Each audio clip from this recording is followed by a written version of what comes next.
إن الحمد لله نحمده ونستعينه ونستغفره ونعوذ بالله من شرور أنفسنا ومن سيئات أعمالنا من يهده الله فلا مضل له ومن يضلل فلا هادي له ونشهد أن لا إله إلا الله وحده لا شريك له ونشهد أن محمدا عبده ورسوله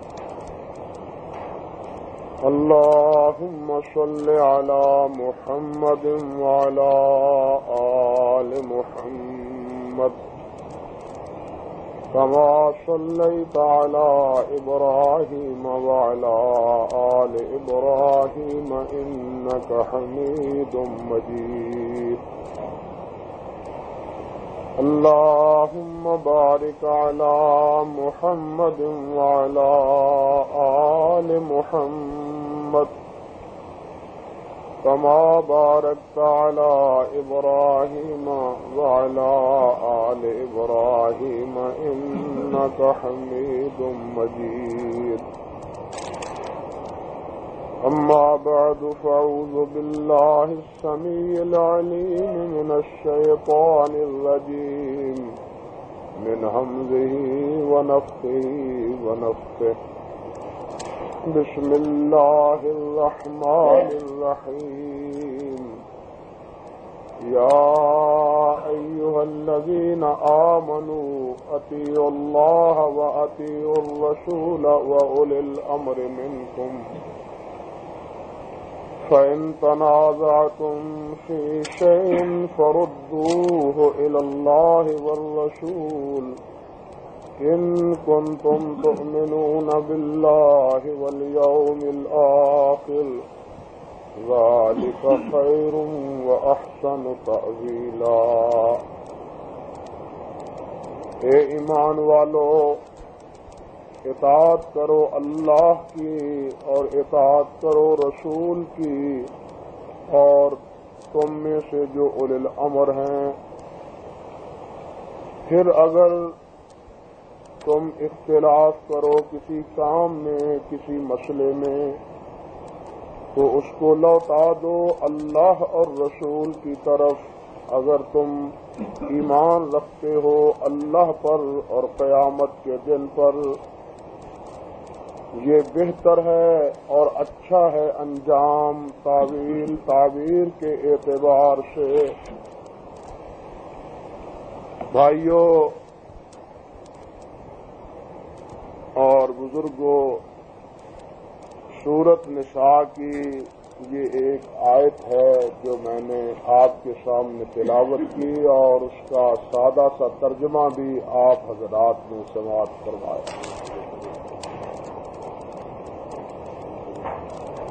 آیت کا مفہوم اپنی تعبیر کے اعتبار سے بالکل 2 اور 2 4 کی طرح واضح اور روشن ہے کہ ایمانداروں سے اللہ سبحانہ و تعالی نے یہ بات فرمائی ہے کہ مومنوں اللہ اور اللہ کے رسول کی اطاعت کرو، اور یہاں ساتھ یہ بھی کہ جو تمہارے اولی الامر ہیں ان کی بھی اطاعت کرو۔ اولی الامر سے مراد کون ہیں؟ حضرت عبداللہ ابن عباس رضی اللہ تعالی عنہ فرماتے ہیں کہ اس سے مراد علماء ہیں، دین کو سمجھنے والے ہیں، اور مسلمان حکومت کا حاکم اور بادشاہ بھی ہے۔ دونوں کی اطاعت، دونوں کی فرمانبرداری کرنی چاہیے جب وہ اللہ اور اللہ کے رسول صلی اللہ علیہ وسلم کی بات بتلائیں۔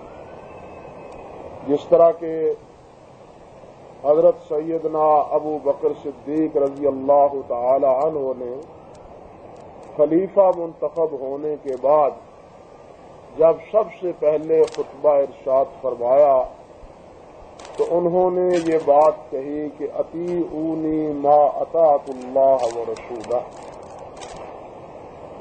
کہ میری بات اس وقت تک تم مانو جب تک میں تمہیں اللہ اور اللہ کے رسول کی اطاعت کی طرف بلاتا رہوں۔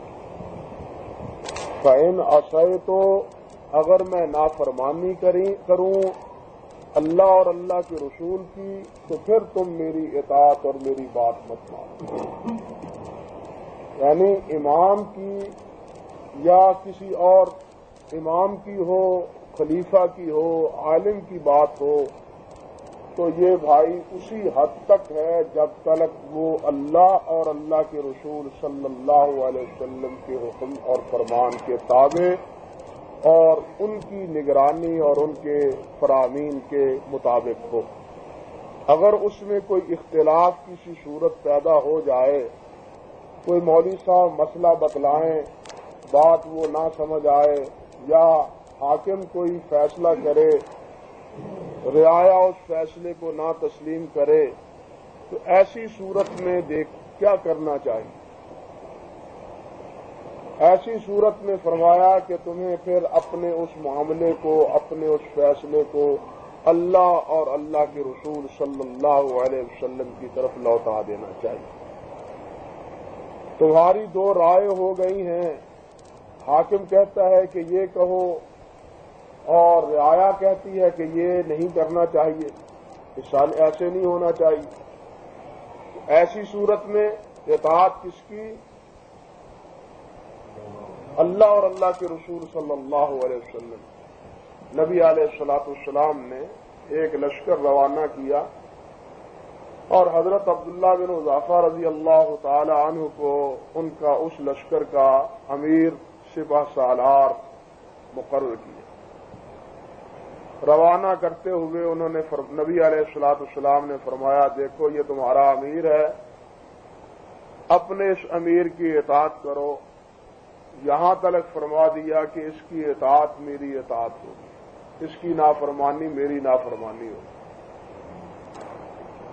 لشکر روانہ ہو گیا، باہر نکلے تو عبداللہ بن حذیفہ رضی اللہ تعالی عنہ نے فرمایا، اچھا بھائی، نبی علیہ السلام نے کیا فرمایا تھا روانہ کرتے ہوئے ہمیں؟ حضور علیہ السلام نے فرمایا تھا کہ تم اپنے امیر کی اطاعت کرنا، عبداللہ بن حذیفہ آپ کی بات ماننا۔ ٹھیک ہے، تو پھر لکڑیاں اکٹھی کرو۔ لکڑیاں اکٹھی ہو گئیں، آگ جلاؤ۔ آگ جلا دی، چھلانگ لگاؤ اس آگ میں، اس آگ میں چھلانگ لگاؤ۔ کیسے چھلانگ لگائیں؟ بھائی میری بات مانو نا، تم کیوں نہیں مانتے؟ اللہ کے رسول علیہ السلام نے فرمایا تھا کہ عبداللہ کی اپنے امیر کی بات ماننا۔ وہ کہنے لگے کیسے چھلانگ ماریں؟ وہ آگ سے بچنے کے لیے تو ہم نے حضور علیہ السلام کے دامن میں پناہ دی۔ بات سمجھے نا؟ آگ سے بچنے کے لیے، جہنم سے بچنے کے لیے تو ہم نے رسول اللہ صلی اللہ علیہ وسلم کے دامن میں پناہ لی، آپ کی دعوت کو قبول کیا، آپ پہ ایمان لے آئے تاکہ آگ سے بچ جائیں، اور آج اپنے آپ ہی جناب آگ میں چھلانگ لگا دیں۔ اس سے بڑی معرومی اور کیا بدقسمتی کیا ہوگی؟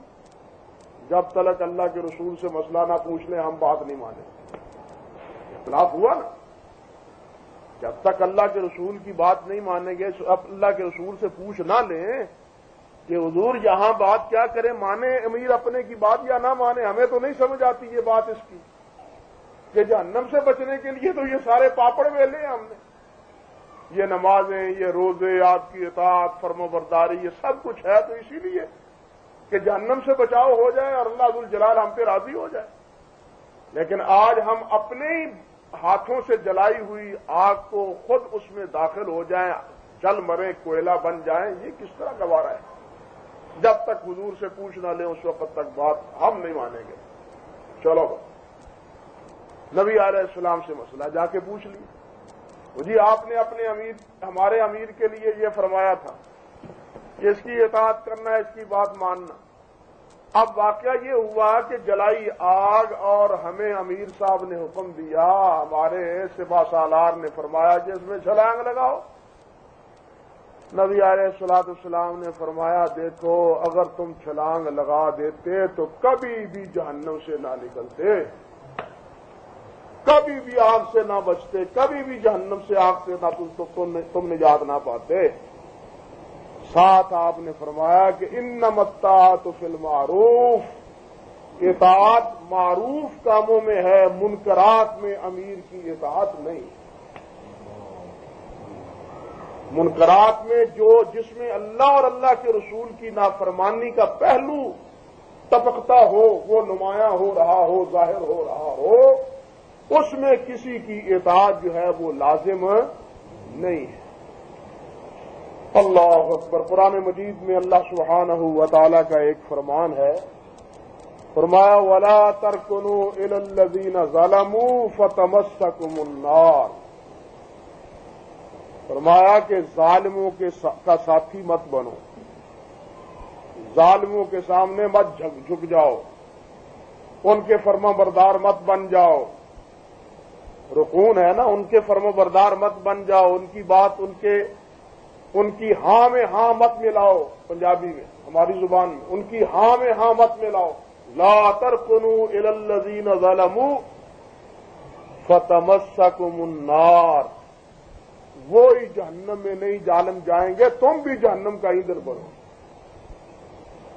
فتمسکم النار، اگر تم ان کی ہاں میں ہاں ملاؤ گے تو پھر نتیجہ کیا ہوگا؟ تم بھی کس میں جاؤ گے؟ آگ میں جاؤ گے۔ اللہ اکبر کبیرہ۔ حدیث میں آتا ہے، حضرت قعب رضی اللہ تعالی عنہ سے روایت، آپ نے فرمایا ایک دور ایسا آ جائے گا، ظالم حکمران ہوں گے، ظالمانہ فیصلے کریں گے، فسق و فجور کی باتیں کہیں گے، جو لوگ ان کی اطاعت کریں گے، فرمایا لست منہ، میں ان سے نہیں ہوں، ولم یردوا علی الحوض، اور وہ لوگ میرے پاس حوض کوثر پہ نہیں آ سکیں گے۔ جو ان ظالموں کا ساتھ دیں گے، ظالموں کی ہاں میں ہاں ملائیں گے، ظالموں کے سامنے جھک جائیں گے، ان کی مخالفت نہیں کریں گے، پھر کیا فرمایا؟ میرا ان کے ساتھ کوئی تعلق نہیں، میرا ان کے ساتھ کوئی تعلق نہیں۔ یہی بات نہیں فرمائی، بلکہ فرمایا وَلَمْ يَرِدُوا عَلَيَّ الْحَوْضَ، میرے پاس حوض پہ وہ وارد نہیں ہوں گے، حوض کوثر کا پانی انہیں نصیب نہیں ہوگا۔ یہاں دو باتیں تو معلوم ہوئی نا، ایک تو یہی کہ ظالموں کا ساتھ دینا، ظالموں کے ظالمانہ حکم کی فرما برداری لازم نہیں ہے، اور دوسرا مسئلہ کیا نکلا؟ اللہ اکبر کہ حضرت ابو بکر صدیق، حضرت عمر فاروق، حضرت عثمان غنی ظالم نہ تھے۔ اگر ظالم ہوتے تو کبھی بھی حضرت علی ان کا ساتھ نہ دیتے۔ بات سمجھ گئی یا نہیں؟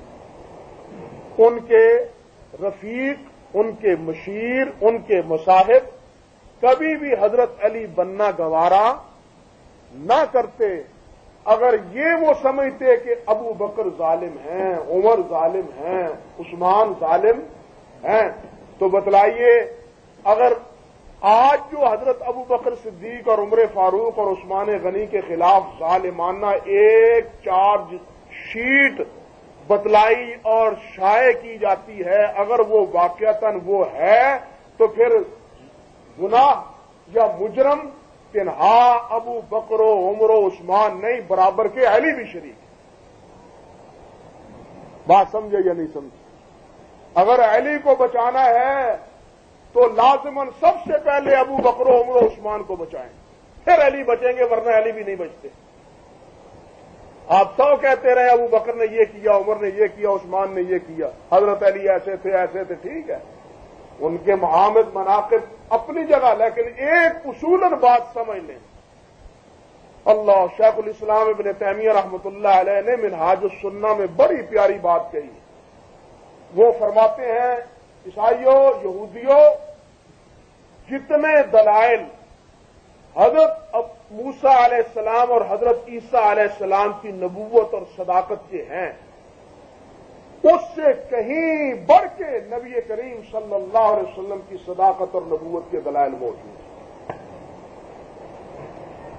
رافضیوں، جتنی سچائی اور صداقت کے دلائل حضرت علی رضی اللہ تعالی عنہ کے، اس سے کہیں بڑھ کے حضرت ابو بکر و عمر و عثمان کے صداقت اور نبی کی رفاقت اور نبی پہ جانثاری کے واقعات اور ثبوت اس سے کہیں موجود ان خلفائے ثلاثہ کی زندگی میں بھی موجود۔ یہ کتنا ستم ہے کہ تم موسیٰ اور عیسیٰ علیہ السلام کی نبوت کا تو اعتراف کرو اور محمد مصطفیٰ کی نبوت کا انکار کر دو۔ رافضیوں، تم حضرت علی کی صداقت کا تو اعتراف کر لو اور ابو بکر و عمر و عثمان کی صداقت کا اعتراف ہی نہ کرو، انکار کر دو۔ یہ کیا انصاف ہو؟ بہرحال یہ تو ایک ضمن بات تھی۔ عرض کرنے کا مقصد یہ تھا کہ قرآن مجید کی یہ آیت اس بات کی دلیل ہے کہ حضرت ابو بکر صدیق، حضرت عمر فاروق ظالمانہ ان کا غاصبانہ ان کا قبضہ، ان کے فیصلے ظالمانہ معاذ اللہ نہ تھے۔ انہوں نے کسی پہ ظلم و تعدی اور زیادتی کسی صحابی پہ نہیں کی تھی، یہ جائے کہ وہ نبی علیہ الصلوۃ والسلام کے گھرانے پہ کرتے، وہ نبی علیہ الصلوۃ والسلام کے رفقا سے کرتے، آپ کے رشتہ داروں سے کرتے۔ اس کا تو تصور نہیں کیا جا سکتا، بلکہ آپس کے تعلقات، آپس کی محبتیں، آپس کی چاہتیں، آپس کی جناب کے میل ملاپ، یہ تو اتنے واقعات ہیں کہ پوری کتابوں میں یعنی داستانیں اتنی محفوظ ہیں کہ کتابوں جلدوں میں چھپی ہوئی ہیں اسی موضوع، اسی عنوان اور اسی موضوع پہ۔ صحابہ کرام کے مابین آپس میں تعلقات، آپس میں رشتہ داری، آپس میں ایک دوسرے کی عظمت کا اعتراف۔ ہاں جی، امام دارقطنی رحمۃ اللہ علیہ نے مستقل اس موضوع پہ کتاب لکھی، امام زمخشری رحمۃ اللہ علیہ نے مستقل اس عنوان پہ لکھی۔ امام دارقطنی کی کتاب کا نام ثناء الصحابہ علی القرابہ و ثناء القرابہ علی الصحابہ، صحابہ کی ثنا تعریف اہل بیت کے بارے میں اور اہل بیت کی تعریف صحابہ کرام کے بارے میں، ان کے تاثرات صحابہ کے بارے میں کیا ہیں اور صحابہ کرام کے تاثرات اہل بیت کے بارے میں کیا۔ وہ تو شیر و شکر تھے، رحماء بینہم قرآن کہتا ہے، وہ تو آپس میں بڑے رحیم دل تھے، لیکن کچھ بھائیوں کی روٹی ہی تب تیار ہوتی ہے جب ان کی لڑائی واضح کر دی جائے، روٹی ان کی روٹی ہی تب بنتی، کھانا ہی ان کو تب ملتا ہے کہ جب یہ واضح کر دیا جائے کہ وہ تو لڑتے تھے، ابو بکر و عمر تو ظالم تھے۔ او بھائی، اگر ظالم تھے تو قرآن کہتا ہے فلا ترکوا ولا ترکنوا الی الذین ظلموا فتمسکم النار۔ مولوی عرفان علی ہے، شیعہ رافضی ہے، اس کا قرآن مجید کا حاشیہ میرے پاس بھی موجود ہے، قرآن مجید کا حاشیہ میرے پاس موجود ہے، اسی آیت کی تفسیر میں لکھتا ہے، کہتا ہے کہ ظالم حاکم کی دوات، یہ سیاہی والی دوات ہوتی ہے، اس میں اگر اس نے صوف ڈالا یا صوف سے جناب لے کے سیاہی قلم کے ساتھ ظالم کے فیصلے کی مد کھینچی، پورا فیصلہ نہیں لکھا بلکہ مد کھینچی، اس لکھنے والے کو بھی اللہ وہی سزا دیں گے جو ظالم نے ظالمانہ فیصلہ کرنے والے کو اللہ سزا دے۔ اگر یہ حقیقت ہے تو پھر حضرت علی رضی اللہ تعالیٰ عنہ جو مشیر تھے حضرت ابو بکر صدیق و عمر و عثمان کے، وہ پھر اگر وہ ظالم ہے تو حضرت علی کا فیصلہ کر لینا چاہیے کہ وہ کیا ہے۔ بات سمجھے یا نہیں؟ اس لیے یہ تو ایک ضمن بات تھی، فیصلہ یہی ہے کہ اگر وہ حاکم یا کوئی آدمی اللہ کے رسول کے خلاف کوئی فیصلہ کرے تو وہ قابل قبول، بھائی یہی تو نتیجہ ہے۔ امام احمد بن حنبل رحمۃ اللہ علیہ نے مار کھائی ہے یا نہیں کھائی وقت کی حکومت سے؟ امام مالک رحمۃ اللہ علیہ نے مار کھائی ہے وقت کی حکومت سے یا نہیں کھائی؟ امام عمر بن عبد الرحمن اوزائی رحمۃ اللہ علیہ نے وقت کی حکومت سے ٹکراؤ کیا ہے یا نہیں کیا؟ نہیں مانتے تمہارا فیصلہ، نہیں مانتے تمہارا حکم، مانو کہ جناب زبردستی طلاق ہو جاتی ہے۔ امام مالک رحمۃ اللہ علیہ فرمانے لگے اگر زبردستی آج طلاق کا فتویٰ دے دیا جائے تو جتنے عمراء اور حکام اور بڑے بڑے رئیس اور چودھری ہوں گے وہ تو غریب آدمیوں پہ جناب ڈرا دھمکا کے اس سے طلاق لے لیں گی اور اس کے بیوی کے ساتھ نکاح کر لیں گے، معاشرے میں تباہی کی بنیاد رکھ دیں گے اگر یہ فیصلہ ہم نے کر دیا۔ نبی علیہ السلام نے فرمایا کہ لا طلاق ولا عتاق الا لا طلاق ولا، اس طرح حدیث کے لفظ ہے کہ نبی علیہ السلام نے فرمایا کہ طلاق اور عتاق جو ہے وہ زبردستی ہو سکتی نہیں ہو سکتی طلاق، لا طلاق ولا عتاق فی اغلاق او کما قال النبی صلی اللہ علیہ وسلم، زبردستی طلاق نہیں ہے، آپ نے فرما دیا۔ اس لیے جناب ہم ماننے کی، تم کون ہو ہمارے حکم کی عدولی خلاف ورزی کرنے والے، حکم عدولی کرنے والے، پکڑو اس کو۔ پکڑ لیا، پکڑا، امام مالک رحمت اللہ علیہ کا چہرہ اس پہ راکھ مل دی گئی، سوہ مل دی گئی، گدھے پہ بٹھا دیا گیا، مدینہ طیبہ کی گلیوں میں طواف کروایا گیا، پیٹھ پہ کوڑے لگانے والے پیچھے پیچھے کوڑے لگائے جا رہے تھے، اور امام مالک رحمت اللہ علیہ مارے بھی کھا رہے تھے اور کہہ رہے تھے من عرفنی فقد عرفنی ومن لم یعرفنی فانا مالک بن انس۔ اور آج میرا چہرہ یہ سیاہ کر دیا گیا، حلیہ بگاڑ دیا گیا، مجھے جناب قیدی بنا کے گدھے پہ بٹھا کے سزا دی جا رہی ہے، مارا پیٹا جا رہا ہے مدینے کی گلیوں میں۔ کبھی وہ وقت تھا کہ مسجد رسول میں بیٹھ کے قال رسول اللہ کا درس دیتا تھا، آج گدھے پہ بٹھا کے میرا یہ حشر کیا جا رہا ہے، شاید تم میں سے کوئی مجھے پہچاننے اور پہچاننے والا نہ ہو۔ من لم یعرفنی فانا مالک بن انس، جو نہیں پہچانتا سمجھ لو کہ میں مالک بن انس ہوں۔ وانا اقول طلاق المکرہ لیس بجائز، میں یہ کہتا ہوں مجھے کس جرم کی سزا، کس جرم کی پاداش میں مارا جا رہا ہے، اس جرم کی بنیاد پہ کہ میں کہتا ہوں کہ طلاق مکرہ جائز نہیں، زبردستی طلاق نہیں ہے۔ یہ حاکم کہتا ہے کہ زبردستی طلاق کا فتویٰ دے دو، میں کہتا ہوں نہیں دیتا فتویٰ، اس لیے کہ اللہ کے رسول نے اس سے روکا ہے، معاشرے میں بگاڑ کا سبب بنے گا۔ آپ اندازہ کریں، مار کھا لی، بلکہ کہتے ہیں بعض نے تو لکھا ہے کہ اس مار کے نتیجے میں امام مالک رحمت اللہ علیہ کے یہ کندھے جو ہے نا وہ نکل گئے تھے، یہ مار کھا یہ کندھے نکل گئے تھے، اسی لیے کہتے ہیں کہ وہ ہاتھ نہیں باندھ سکتے تھے، ہاتھ نیچے رہتے تھے امام مالک رحمت اللہ علیہ کے۔ بہرحال یہ تو ایک مسئلہ ہے۔ عرض کرنے کا مقصد یہ تھا کہ امام مالک رحمت اللہ علیہ اگر یہی بات ہوتی تو امام مالک رحمت اللہ علیہ خاموشی اختیار کر لیتے، چلیے یہ ہے ہم تو بچے نا مار پیٹ سے، نہیں، جو ظالمانہ فیصلہ ہے ہم اس کو ماننے کے لیے تیار نہیں ہے۔ نبی علیہ السلام نے کیا فرمایا، انصر اخاک ظالما او مظلوما، انصر اخاک ظالما او مظلوما۔ نبی علیہ السلام نے فرمایا اپنے بھائی کی مدد کرو، خواہ وہ تمہارا بھائی ظالم ہو یا مظلوم ہو، ظالم ہو تب بھی مدد کرو، مظلوم ہو تب بھی مدد کرو۔ صحابہ کرام رضوان اللہ علیہ مجمعین نے پوچھا حضور مظلوم کی مدد تو سمجھ آتی ہے، ظالم کی مدد کیا ہے؟ ظالم کی مدد کس کا کیا مفہوم؟ فرمایا ظالم کی مدد یہ ہے کہ اس ظالم کو ظلم سے روک، ظالم کو ظلم سے روک دو، یہ ظالم کی مدد ہے۔ اس لیے ظالم کے ساتھ اس طرح مدد کرو کہ اس کو کہو اللہ سے ڈر جاؤ، اتق اللہ، اللہ سے ڈرو، مت زیادتی کرو، مت ظلم کرو، انکار کرو اس پہ، تاکہ شاید اس کے دل میں اللہ ذو الجلال والاکرام کا ڈر خوف پیدا ہو جائے اور وہ ظلم و ستم سے باز آ جائے۔ فرمایا یہ بھی اس کی مدد کے مترادف۔ بہرحال عرض کرنے کا مقصد یہ تھا کہ اللہ اور اللہ کے رسول علیہ الصلوۃ والسلام کے مقابلے میں کسی کا حکم کیوں نہ ہو وہ قابل قبول نہیں۔ اگر اختلاف ہو جائے، جھگڑا چل نکلے، کسی مسئلے میں کوئی بات بن جائے تو پھر فرمائے ان تنازعتم فی شیء فردوہ الی اللہ والرسول، تو پھر تم اللہ اور اللہ کے رسول کی طرف فیصلہ لوٹا دو۔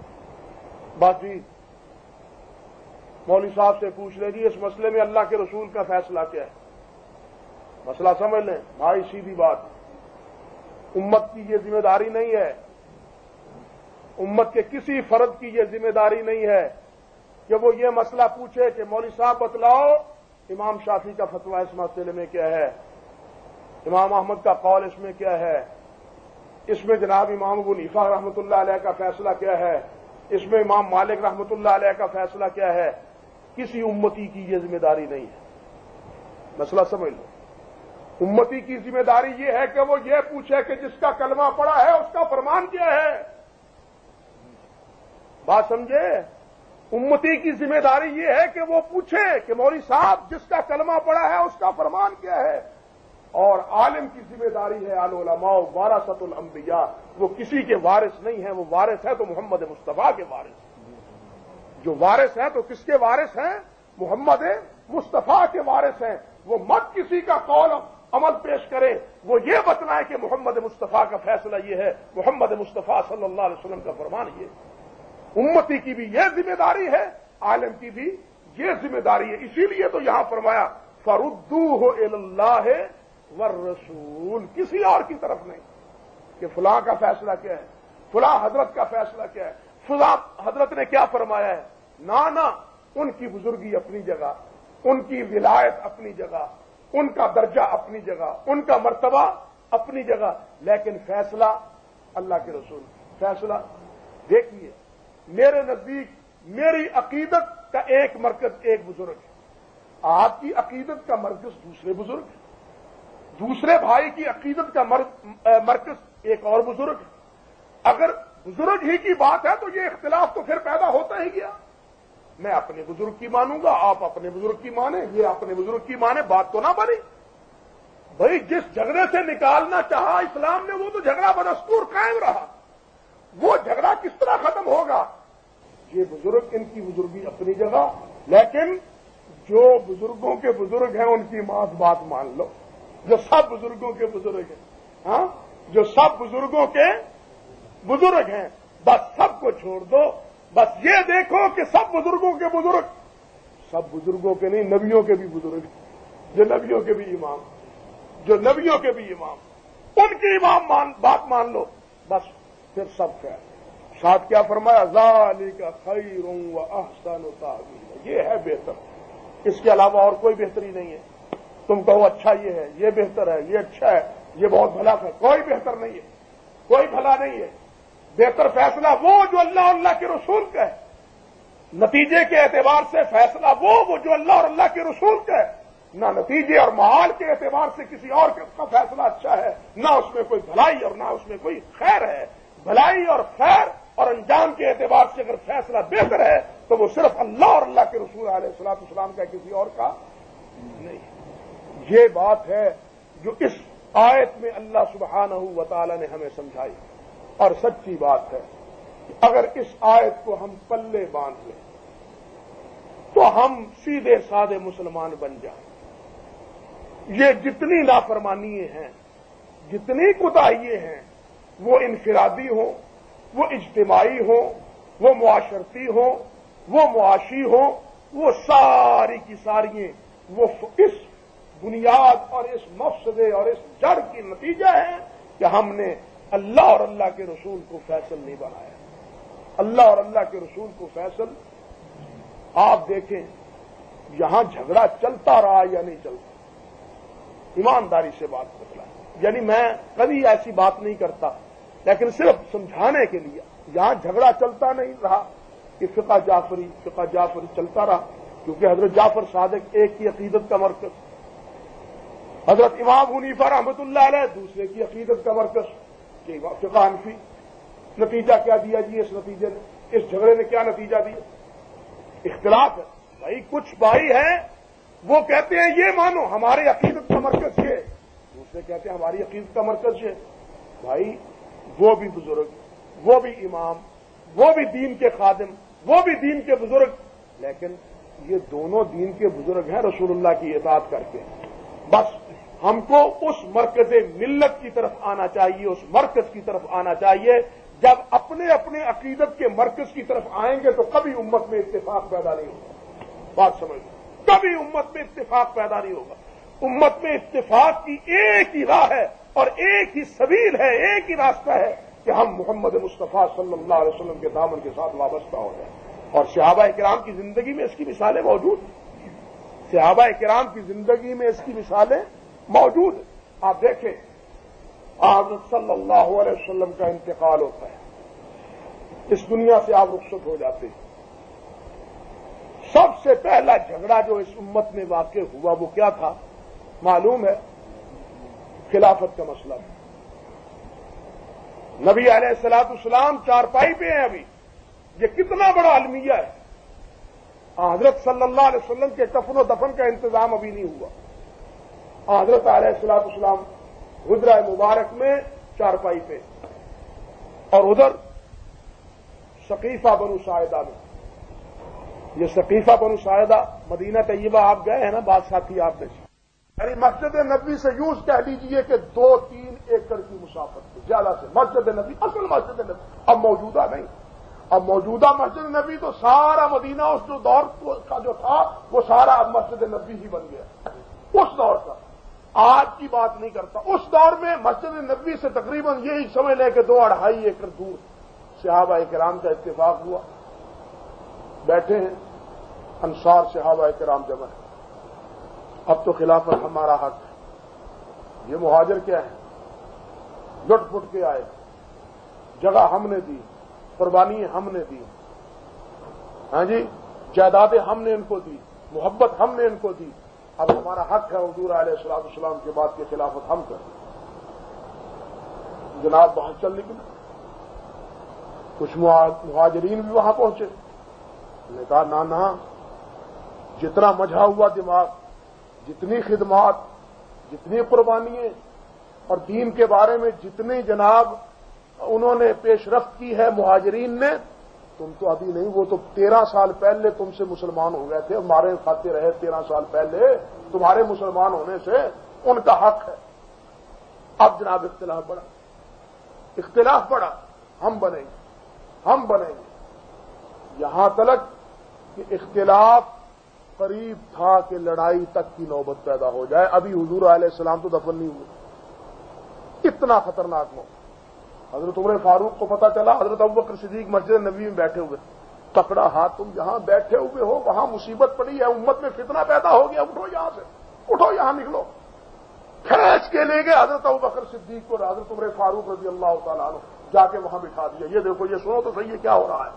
ابھی تو حضور علیہ الصلوۃ والسلام چارپائی پہ ہے اور امت فتنے میں مبتلا ہو گئی، کچھ تو خون یہی ہونے لگا، اس سے بڑی ستم ظریفی اور کیا ہوگی، ظلم اور کیا ہوگا۔ ساری کہانی سنی، سارا قصہ سنا، سارا سننے کے بعد فرمایا حضرت ابوبکر صدیق رضی اللہ تعالیٰ عنہ، سن کیوں جھگڑتے ہو؟ اور تم نے نبی علیہ السلام نے کہا یہ فرمان سنا ہے، الائمۃ من قریش، قریشیوں میں سے امام ہوگا، خلیفہ امام قریشیوں میں سے ہوگا۔ سارے انصار سرنگوں، اختلاف ختم، جھگڑا ختم، شور ختم، ٹھیک ہے مہاجروں تمہارا حق ہے، قریشیوں تمہارا حق ہے، ہم دستبردار ہوتے ہیں، دستبردار ہو گئے۔ دوسری بات بھی پیش نگاہ رکھیں، پھر بات کرتا ہوں، عرض کرتا ہوں۔ اس کے بعد حضرت علیہ الصلوۃ والسلام کے دفن کے بارے میں اختلاف پیدا ہوا، حضور کو دفن کہاں کیا جائے؟ 2 آوازیں آئیں، آپ کی مسجد مبارک میں دفن کیا جائے۔ دوسری آواز یہ تھی کہ جنت البقیع میں دفن کیا جائے، جنت البقیع میں، اور دوسرے کیا مسجد نبوی میں۔ حضرت ابوبکر صدیق رضی اللہ تعالیٰ نے فرمایا جھگڑو مت، اختلاف مت کرو۔ نبی علیہ السلام نے فرمایا ہے کہ نبی جہاں فوت ہوتا ہے، جہاں اس کی روح قبض ہوتی ہے، وہیں دفن کیا جاتا ہے۔ سب خاموش، اختلاف سب ختم۔ آج کے دور کا سیاسی ذہن اس دور میں نہ تھا، نہ سیاسی تھا نہ سازشی تھا، بات سمجھ لو، نہ سیاسی تھا نہ سازشی تھا، ورنہ یہ سمجھتے انصار کہتے ابو بکر تو اٹھا کے سب کچھ، پتہ نہیں یہ فرمایا ابھی ہے نبی علیہ السلام نے، سب مہاجرین کی قریشیوں کی جھولی میں ڈال رہے ہو، پہلے تم نے قریشیوں کی جھولی میں سب کچھ ڈال دیا اور اب اپنی بیٹی کے گھر میں سب کچھ ڈال رہے ہو۔ بات سمجھے یا نہیں سمجھے؟ اور اب سب کچھ مرکز بنا رہے ہو اپنی بیٹی کے گھر کو، اپنے بیٹی کے حجرے کو۔